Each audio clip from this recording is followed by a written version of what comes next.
वक्रतुंड महाकाय सूर्यकोटि समप्रभ निर्विघ्नं कुरु मे देवो सर्वकार्येषु सर्वदा।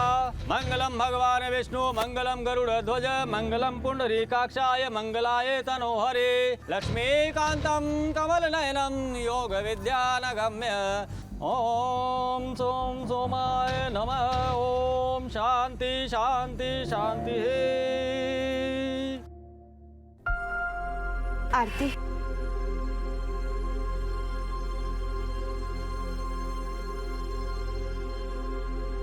संभाल अपने आप को, वैसे भी दूर थोड़ी ना जा रही है।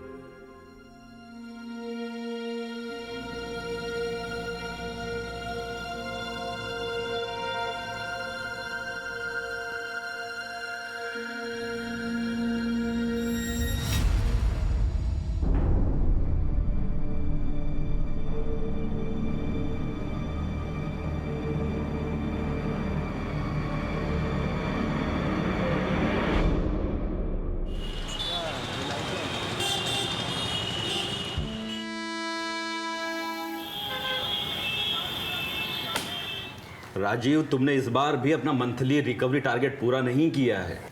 अगर नहीं हो रहा हो तो बता दो मुझे, तुम्हारा रिप्लेसमेंट ढूंढना पड़ेगा। नहीं सर, मैं पूरी कोशिश करूंगा सर। आप तो जानते हैं सर मेरी हालत, इसीलिए मौका दे रहा हूं।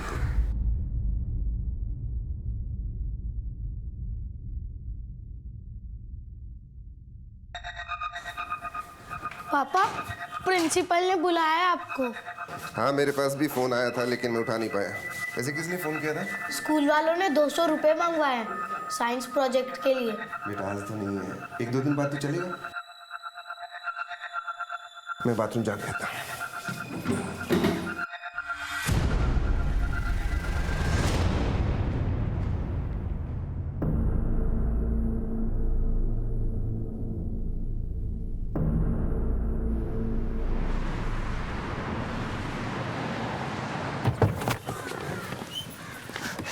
नमस्ते नमस्ते नमस्ते।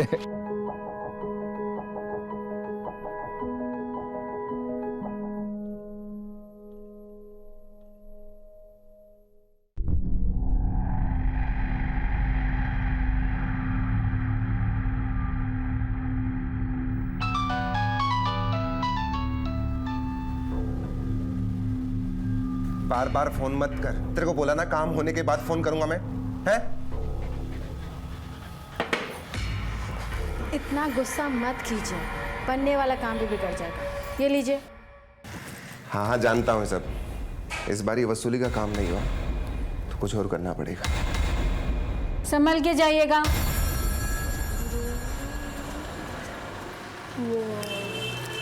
चलो बेटा, मुझे काम से जाना है। मैं भी आऊंगा आपके साथ। बेटा मुझे कुछ अर्जेंट काम से जाना है। चल मैं तो। भी आऊंगा बस। चल पीछे बैठ।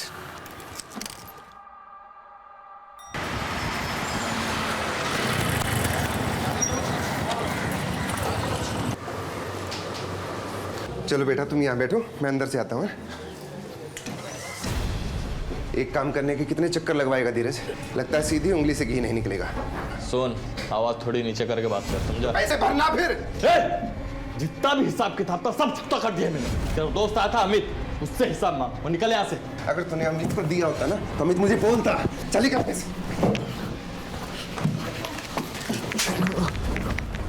रोक। धीरज चल जल्दी जल्दी।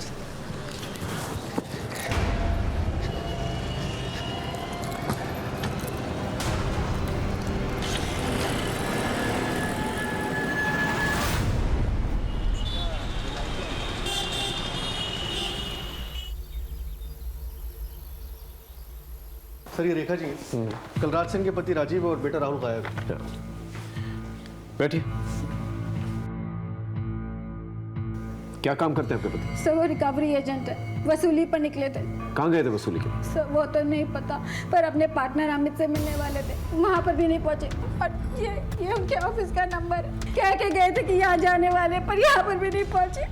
अपने बेटे को साथ में लेके निकले थे वसूली के लिए? सर वो तो अक्सर राहुल को साथ लेके जाते हैं।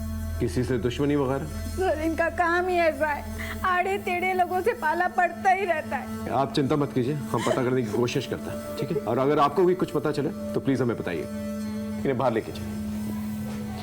सर एक रिकवरी एजेंट वसूली के लिए अपने बेटे को साथ में लेके क्यों जाएगा? ये बात मैं भी सोच रहा हूँ। खैर ऑफिस में पता करो और उसके दोस्त से पूछताछ करो, जरूर कुछ ना कुछ पता चलेगा। Sir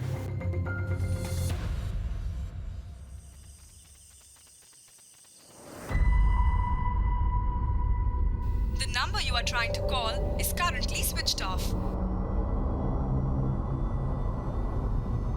The number you are trying to call is currently switched off.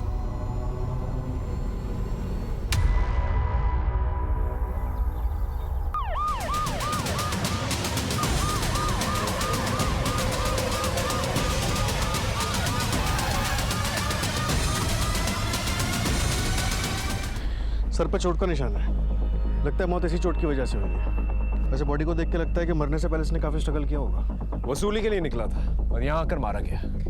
इसके साथ इसका बेटा भी था। तुमने किसी बच्चे को देखा? नहीं साहब। सर राजीव के ऑफिस से पता चला है कि आखिरी बार वो वसूली के लिए किसी वर्मा नाम के बिजनेसमैन के पास गया था, और वर्मा के ऑफिस से पता चला कि वो भी अब गायब है और उसका फोन भी स्विच ऑफ है। कहीं ऐसा तो नहीं कि ये मर्डर उसी से लिंक्ड हो? गणेश नगर इस जगह से काफी दूर है। इसके साथ इसका बच्चा भी था। कहीं से मार के इसके बच्चे को तो ही उठा के ले गए, या फिर उसके बच्चे को भी यहाँ पर मार कर रख दिया। आसपास का एरिया चेक करो और लोगों से पूछताछ करो। क्या सर? इसके कॉल डिटेल्स निकालो, देखो आखिरी बार किससे बातचीत हुई इसकी। सर ये वसूली वालों के आए दिन लोगों से पंगे होते रहते हैं। मर्डर वसूली के लिए हुआ है कुछ और ये पता लगाना होगा। इसके क्लाइंट का क्या नाम था?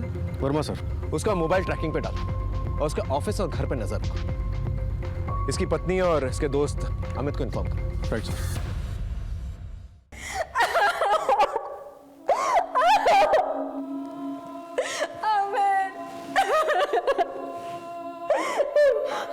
मेरा बेटा राहुल का।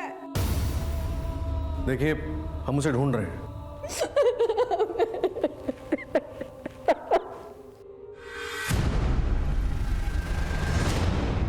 सर रेखा की हालत मुझसे देखी नहीं जा रही है, प्लीज कुछ कीजिए सर। राजीव का आखिरी कॉल तुम्हें ही आया था ना? लेकिन वो आया ही नहीं, लगता है अपने पर्सनल काम से कहीं चला गया। ये वर्मा का राजीव से क्या झगड़ा था? वो राजीव को मार सकता है? इस पर मैं क्या बोल सकता हूँ, हमारा काम ही ऐसा है। सर वर्मा के बारे में कुछ पता चला? वो तो हम पता कर लेंगे, फिलहाल तुम रेखा जी का ख्याल रखो।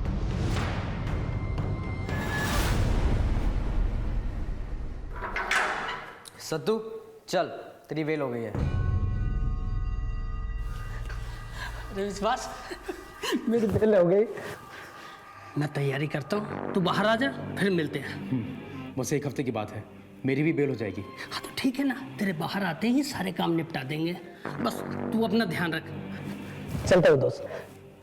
चलिए हवलदार साहब। देखिए आप टेंशन मत लीजिए, पैसे आपको पूरे मिल जाएंगे, बस काम पूरा हो जाना चाहिए। समझिए आपका काम हो गया।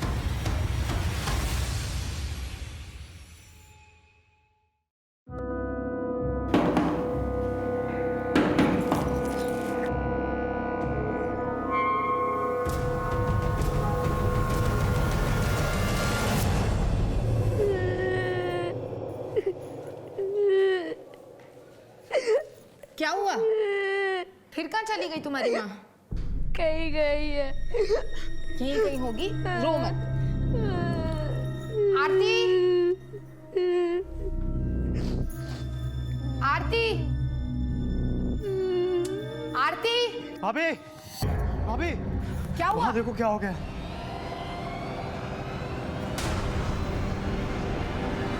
वो देखो।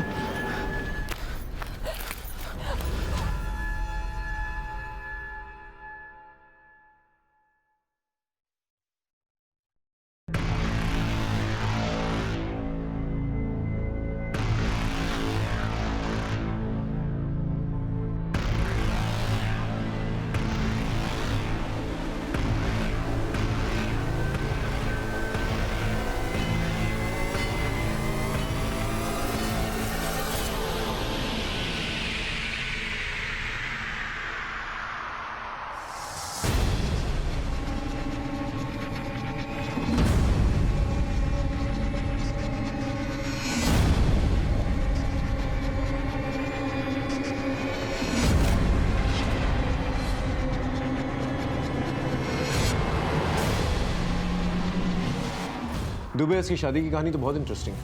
पता करो ये सच बोल रहा है कि नहीं, क्योंकि महज 15 दिनों की शादी के बाद लड़की की मौत हो जाती है। ये बात जरूर कुछ कह रही है। सर राजीव के सर पे चोट तो पत्थर से लगी है, लेकिन उसकी मौत स्ट्रैंगुलेशन की वजह से हुई है।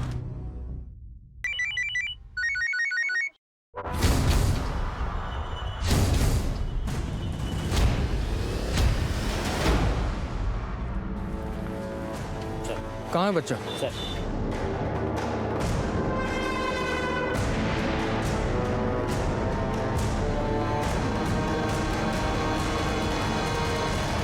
राहुल कहाँ था तू इतने दिन? तुझे कुछ हुआ तो नहीं? राहुल, तुम्हारे पापा अब इस दुनिया में नहीं रहे।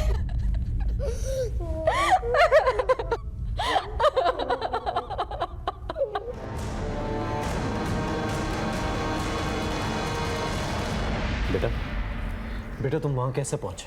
पापा ने मुझे एक शॉप पे छोड़ के चले गए। अब सुनो, तुम यहाँ आधे घंटे बैठो, मैं भी आता हूँ। और भूख लगे तो कुछ खाना खा लेना, ठीक है? कहीं जाना मत।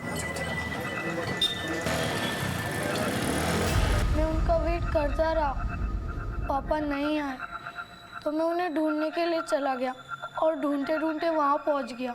पापा किसी के साथ थे? अकेले थे। कुछ बताया किससे मिलने जा रहे थे? नहीं सर। अच्छा बेटा, इससे पहले तुम वहां पहुंचे, क्या हुआ था? क्या तुम वर्मा अंकल के ऑफिस में गए थे? जी सर, वहाँ पापा का वर्मा अंकल के साथ झगड़ा हो गया था। अगर तुमने अमित को दिया होता ना तो अमित मुझे बोलता। चली गया कैसे?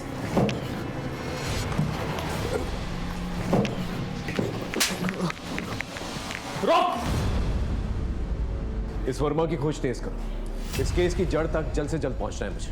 सर ये है आरती की पोस्टमार्टम रिपोर्ट। इस घर पे नजर रखो। विश्वास जेल से बाहर है, यहाँ जरूर आएगा। Yes sir.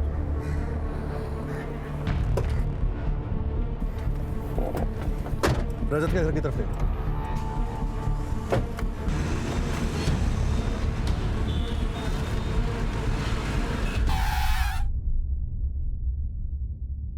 परिवार की इज्जत बचाने की खातिर इस मामले को दबाने की बहुत कोशिश की, लेकिन दीपक के प्यार के चक्कर में पड़ के आरती उसके साथ भाग जाना चाहती थी। मामला इतना बढ़ गया था कि पंचायत तक पहुंच गया।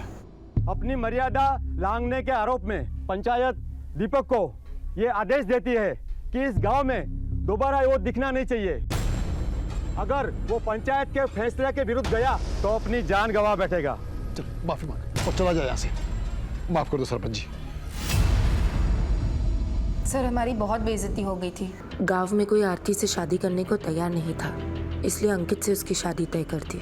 हमने उसे बहुत समझाया और फिर बाद में वो खुद ही मान गई। भैया हमें माफ़ कर दीजिए, हमें आपका फैसला मंजूर है।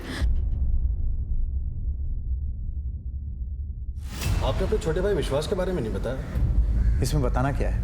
विश्वास जेल में है और उसका इस सब मामले से कुछ लेना देना नहीं है। विश्वास फिलहाल जेल से बाहर है।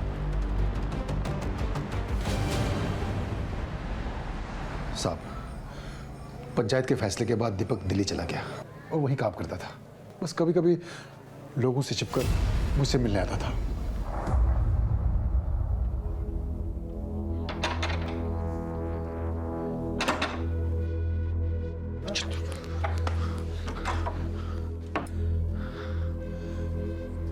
बेटा, तू इस तरह जान जोखिम में डाल के मत आया कर। किसी को पता चल गया ना, अनर्थ हो जाएगा, अनर्थ। और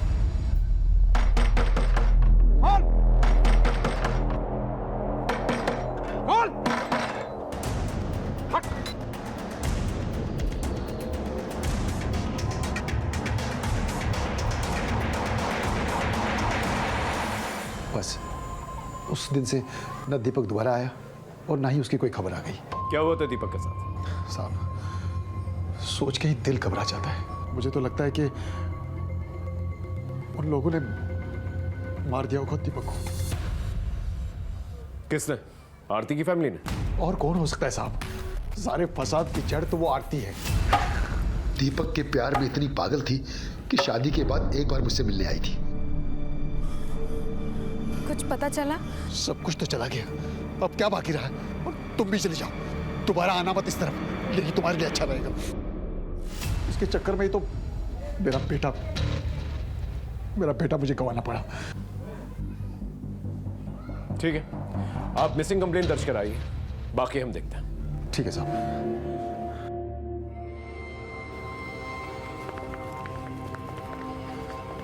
इस घर पे 24 घंटे नजर रखो। दीपक के डिटेल्स सारे थानों में भेजो। इसकी सारी की सारी इंफॉर्मेशन मुझे चाहिए।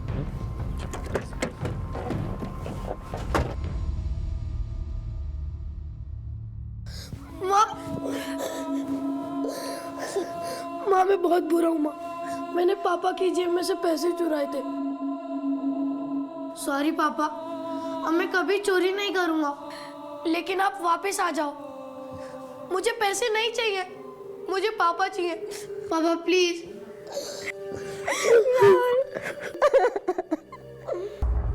सर, दीपक के गांव से लेकर दिल्ली तक के सभी कॉन्टैक्ट्स को सर्च किया, लेकिन उस रात उसकी किसी से भी बात नहीं हुई थी। सर, कहना मुश्किल है कि उसके साथ उस रात क्या हुआ होगा। जहां उसकी लाश मिली वहां से 100 मीटर की दूरी पर एक शमशान भूमि है, जहां लगभग हर एक घंटे में एक लाश आती है।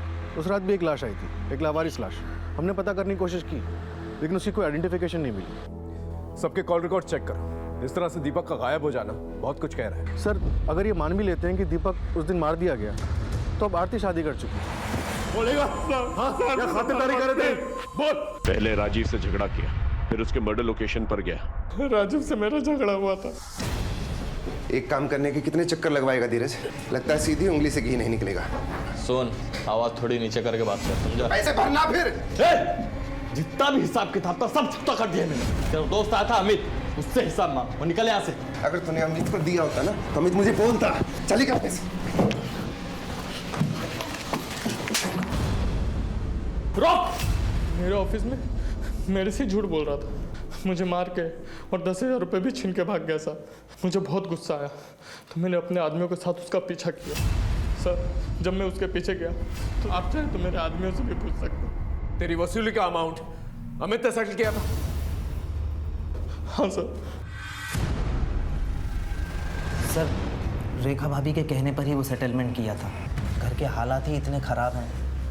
राजीव मार्जिन से ज़्यादा पैसे मांग रहा था वर्मा से। राजीव से ज़्यादा तुझे घर की चिंता है? सब मैंने ही कहा था अमित से सेटलमेंट करने के लिए। भला कम ही सही, कुछ तो पैसे आते कमीशन के। यार, राहुल के स्कूल से फ़ोन आने लग गए थे कि फ़ीस जमा करो। अपने पति राजीव से बात करने की जगह आपने अमित से बात की, क्यों? सर, वो सुनते तो मैं ज़रूर करती, पर वो हमेशा गुस्से में आके लोगों से उलझ पड़ते थे। अपने स्वभाव की वजह से उसने कभी तुम्हें मारा पीटा था? नहीं सर, कभी नहीं। अब राजीव के बाद आपके घर का खर्च कैसे चलता है? आप तो नौकरी नहीं करती ना? सर, वो फिलहाल तो अमित ही मेरे घर का खर्चा चला रहे हैं, पर वो मेरी मदद करें कि बहुत जल्दी मुझे जॉब मिल जाए। दोस्त के पीठ पीछे दोस्त की डील तोड़ दी, घर में कुंडली मारकर बैठे हो, और जैसे ही मौका मिला राजीव को रास्ते से हटा दिया।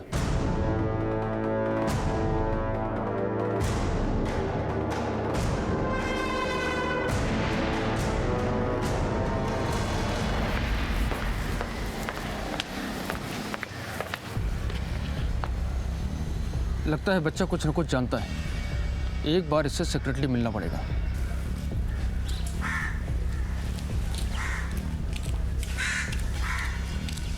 बेटा सुनो, इधर आओ। घबराओ मत। चॉकलेट खाओगे? ये लो, तुम्हारे लिए। अरे लो, ये तुम्हारे लिए है। अच्छा ये बताओ, उस दिन तुम अपने पापा के बारे में शायद कुछ बताना चाह रहे थे। बताओ क्या बात थी? बिल्कुल मत घबराओ, बोलो बोलो।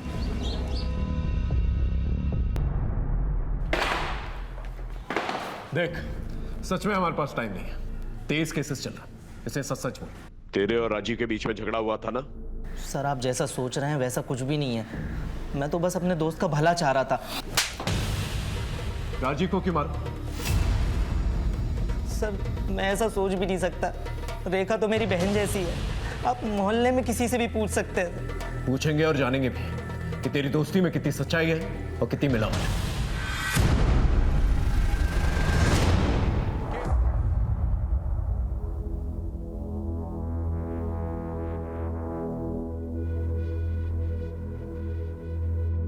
सर, आपका अंदाजा सही निकला। दीपक को लेकर जो कुछ भी आपने सोचा था वो ठीक उसी तरीके से हुआ।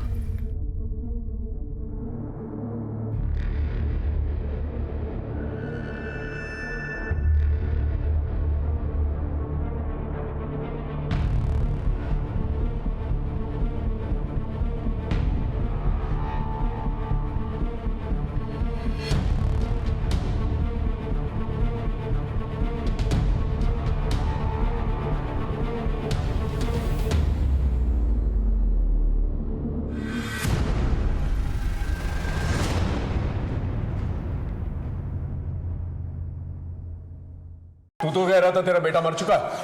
तो कौन है ये? इसका भूत? साहब डर गए थे साहब, हमको लगा हमारा बेटा दीपक फंस ना जाए, इसलिए हम झूठ बोले थे साहब। बहुत झूठ बोल लिया तू। अब तेरा बेटा सच बोलेगा। बोल, क्या मामला है? सब वो लोग तो हमें उस दिन मार ही डालते, लेकिन क्या आप लोग इसे पहचानते हैं? नहीं सर, लेकिन क्यों? क्योंकि इसे मारने के लिए राजीव गया है और फिर राजीव ही मर गया। ध्यान से देखिए, शायद कुछ याद आ जाए।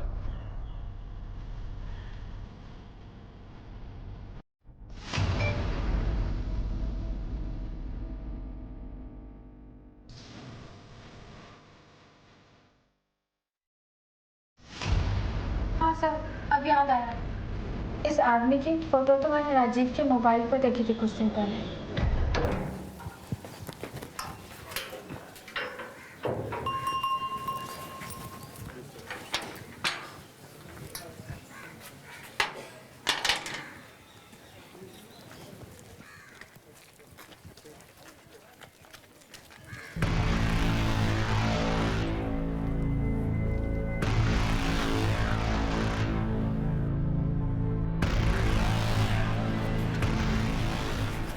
विशाल! विशाल!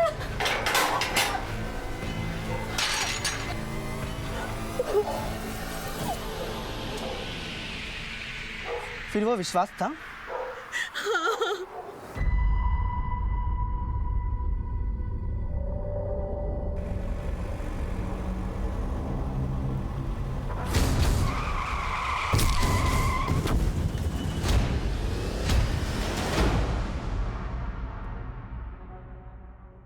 सर राजीव के फोन में ये नंबर मिला है। शायद इसी नंबर से दीपक का फोटो भेजा गया होगा, जो किसी फेक आईडी पे रजिस्टर्ड है। केरला का एड्रेस है। जिस बात का मुझे शक था वही। दीपक को ये नंबर दिखाओ, पता करो ये किसका नंबर है। हम रिवर्स ऑर्डर में ट्रैक करेंगे। Okay sir. सर एक बात और, साहिलाबाद से खबर आई है कि विश्वास ने शिवा पे हमला किया है। क्या?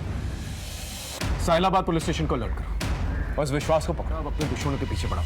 इससे पहले कुछ और करें, धर लो उसे। सर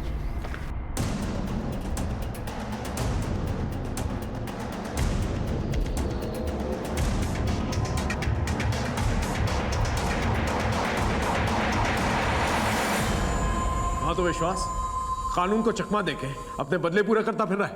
पहले अपनी बहन आरती को मार दिया, अब उसकी दोस्त शिवा के पीछे पड़ा हुआ। मैंने किसी को नहीं मारा सर, मैं तो बस सच जानने के लिए घूम रहा हूँ। कौन सा सच? वो भला तुझे क्यों फंसाना चाहिए? सर ये पूरा खेल मेरे बड़े भाई रजत का खेला हुआ है। मैं कारोबार संभाल रहा था और उसने मुझे झूठे इल्जाम में फंसाकर अंदर करवा दिया। वो बाहर लाखों कमा रहा है और मेरे बीवी बच्चों को क्या मिल रहा है?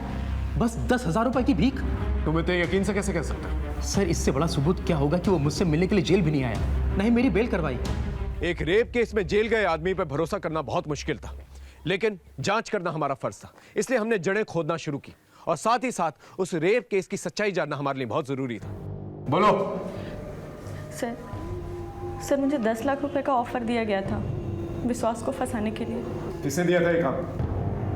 केस के दायरे बढ़ते जा रहे थे और साथ ही साथ हमारी इंक्वायरी भी, और फिर हमने केस से रिलेटेड हर एक इंसान को टटोलना शुरू किया और आखिरकार हमें एक सिरा मिल ही गया। सर ये ट्रांजैक्शन काफी टाइम से चल रहा है और ये बैंक जिस गांव में है ये दोनों भी उसी गांव के हैं।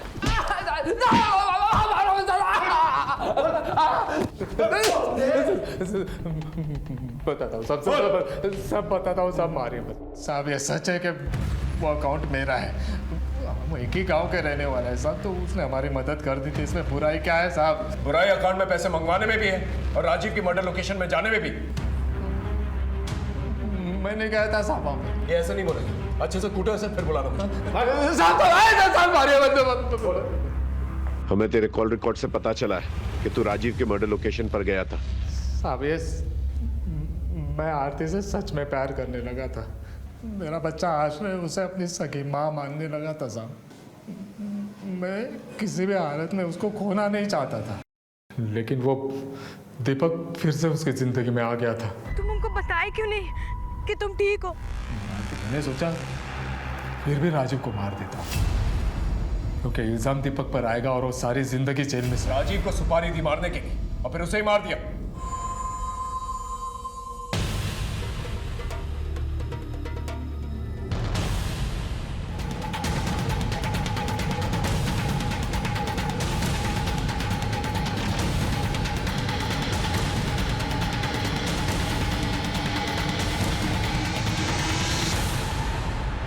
अंकित पे ये मेहरबानी किसने की ये हमें पता है, लेकिन क्यों की ये तुम हमें बताओगे। किसी की मदद करना जुर्म है क्या? मैं तो भूल ही गया था, हम एक आम इंसान से नहीं बल्कि एक शातिर मुजरिम से बात कर रहे हैं। लेके आओ उसे।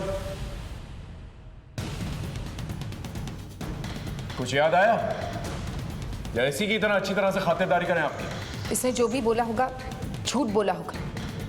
इनफैक्ट एक दूसरा इंसान भी है जिसने सच की परतें और खोली हैं, उसे भी ले गया।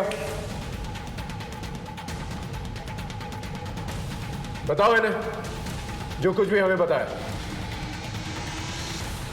शादी करके अपना घर बसाना चाहती हो ना, लेकिन घर बसाने के लिए अच्छे खासे पैसे लगते हैं, ये तो तुम जानती होगी।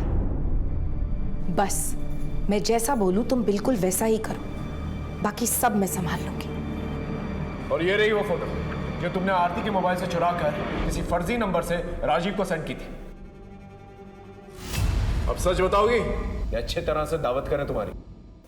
अंकित और मैं एक दूसरे से प्यार करते थे, लेकिन हमारी शादी नहीं हो पाई। 10 साल तक हम एक दूसरे से नहीं मिले। 2 साल पहले अंकित की पत्नी की मौत के बाद हमारी मुलाकात हुई।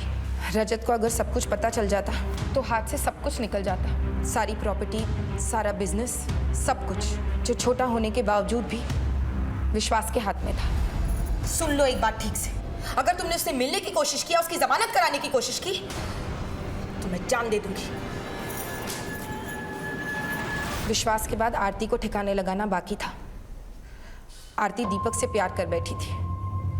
मुझे लगा अगर उसने दीपक से शादी कर ली तो आधी प्रॉपर्टी उसके साथ चली जाएगी, इसलिए मैंने दीपक के खिलाफ रजत के कान भरे। तुम्हारा खून भले ही सफेद हो गया हो, लेकिन बाबूजी के मरते वक्त मैंने उनसे वादा किया था कि इज्जत से ब्याहूंगी आरती को किसी अच्छे घर में, किसी भी उठाए गहरे से शादी हरगिज नहीं होने दूंगी।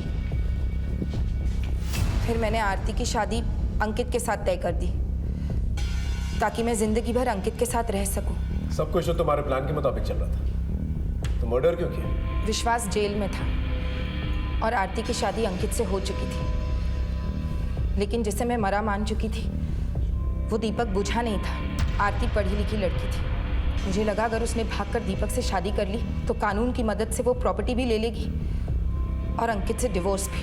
इसलिए मैंने राजीव को सुपारी दी दीपक को मारने के लिए। राजीव मुझे काम की तलाश में मिला था। आरती को कैसे मारा? दीपक का खतरा टला नहीं था और अंकित भी आरती की तरफ झुक गया था, उससे प्यार करने लगा था। तो मैंने आरती को ही मारने का प्लान बना लिया। मुझे समझ आ गया था कि जो करना है मुझे ही करना है, और आरती की बगावत ने मुझे रास्ता दिखाया। कहाँ से आ रही हो? तुमसे मतलब? पता है लोग क्या क्या कहते तुम्हारी बच्चा लेने के बारे में? बुआ हूं मैं तेरी, ऐसे बात करेगा? आरती के लिए रोहन की नफरत को मैंने भांप लिया था। अगर तेरी बुआ घर से भाग गई ना तो शर्म के कारण हमारा घर से निकलना मुश्किल हो जाएगा। अब एक ही रास्ता है, तेरी बुआ को मारना होगा। मेरा आइडिया काम कर गया। मैंने सोचा कि कोई रोहन पर शक नहीं करेगा, और अगर रोहन पकड़ा भी गया तो नाबालिग होने के कारण 2-3 साल में छूट जाएगा। अपने बच्चे के फ्यूचर को हमेशा के लिए बर्बाद करके रख दिया और सारी जिंदगी जेल में सड़। अपना रौब, अपना दबदबा और अपनी मन की इच्छा ने सीमा से कई अपराध करवा दिए। आरती से अंकित की बेमेल शादी ये एक दस्तक थी जो रजत ने नहीं पहचानी। अगर अंकित की थोड़ी सी भी इंक्वायरी कर ली जाती तो शायद मामला कुछ और होता। उसी तरह से विश्वास पे लगाया गया झूठा रेप केस ये भी एक दस्तक थी। परिवार में कद्र, कीमत और पावर अच्छे कामों से मिलते हैं, अपराध से नहीं। फिर मिलेंगे एक नए केस के साथ। तब तक देखते रहिए क्राइम पेट्रोल दस्तक। मकसद बताना नहीं,